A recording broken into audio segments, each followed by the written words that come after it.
जेवणाच्या आमंत्रणावरून सांगलीत राजकीय रंगत बघायला मिळाली। जयंत पाटील, विशाल पाटील आणि विश्वजित कदम यांच्यात चांगलीच मिश्किल टोलेबाजी रंगली होती। जयंत पाटील यांनी दिलेल्या जेवणावरून विशाल पाटलांचं मिश्किल विधान आणि विश्वजित कदमांचाही त्याला दुजोरा मिळाला। खासदार विशाल पाटील यांनी इतक्या वर्षात जयंत पाटलांनी कधीच जेवायला बोलवलं नव्हतं, पण आज बोलवलं म्हणून त्यांच्या घरी जेवण कसं असतं ते बघायला आलो होतो असं म्हणत भाषणालाही जेवणामुळेच उभं राहावं लागल्याचं मिश्किलपणे सांगितलं। या ग्रामपंचायतींचे पदाधिकारी, कार्यकर्ते, बंधू भगिनी मित्र साहेब, खूप भाषणं तशी आमची ह्या चौकात झालेली आहेत।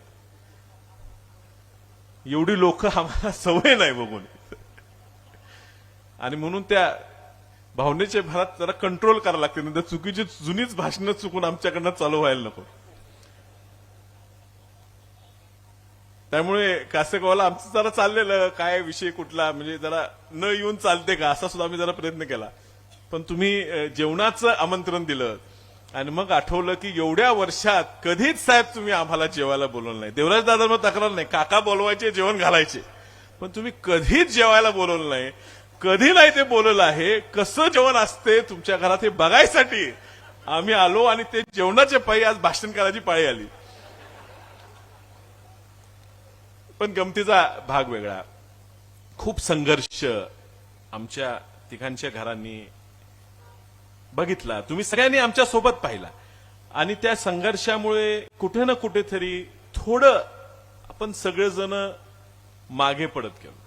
त्यावर आमदार विश्वजित कदम यांनीही तुमचं जेवण झालं, आता पुढची बारी आमची, आमचा पाहुणचार जोरात असतो असा टोला लगावला आणि विशाल पाटील यांच्या वक्तव्याला दुजोरा दिला।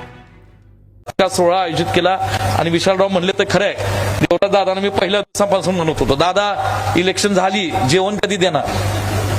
आणि दादांनी आज तो शब्द, मी सारखं जे त्यांच्या पाठीशी लागलो होतो तो शब्द पाळला। आता ही बारी तुमची, पुढची बारी आमची, आमचा पाहुणचार जोरात असतो, काळजी करू नका। म्हणून साहेब, आमच्या इथं एक सत्काराचा सोहळा चांगला आम्हाला करायचंय। तुम्ही किती बोकडा आणली माहित नाही, पण आम्ही बोकडांचा फोटो काढून तुम्हाला पाठवतो।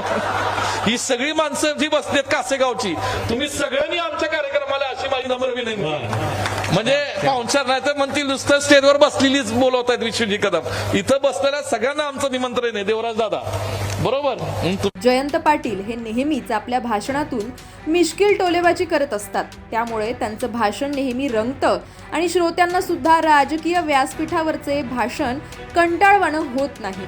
दरम्यान जयंत पाटील यांनी हे जेवण माझं नाही, जिल्हा परिषद अध्यक्षांचं आहे, पण आपलं जेवण नक्की देऊ असा खुलासा करत वातावरणात हास्याची लहर पसरवली। सांगलीतल्या कासेगाव इथं जिल्हा परिषद अध्यक्षांच्या सत्कार सोहळ्यादरम्यान हा हलका फुलका प्रसंग रंगला। आग्रहानं आज या ठिकाणी होतोय, आणि जेवण विशाल देवराजचंच आहे, माझं नाही। जेवण देवराजचंच आहे, माझं जेवण मी नक्की देईन। माझं काय, पण स्वर्गीय वसंतराव दादांचा नातू आज आमच्या गावात येतोय, याचं मनपूर्वक मी स्वागत करतो। बाहेर लोकांना वाटायचं दादांच्या तन बापूंच्या टोकाचे वाद आहेत,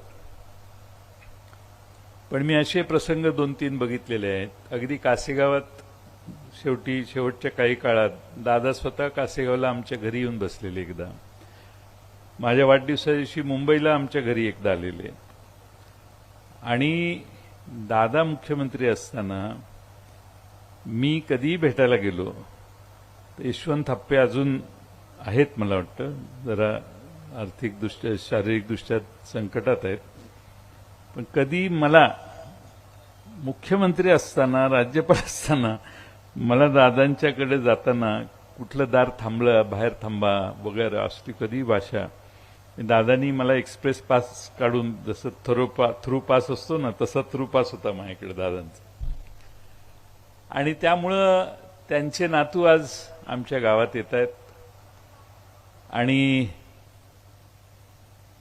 त्यांच्या उपस्थितीत हा कार्यक्रम व्हावा म्हणून काल परवापर्यंत त्यांचा मूड जरा वेगळा वाटला मला, तर मी मग शेवटी त्यांना दम दिला, म्हणले यायला लागतंय म्हटलं, काही गडबड करायची नाही, काही झालं तरी यायला पाहिजे.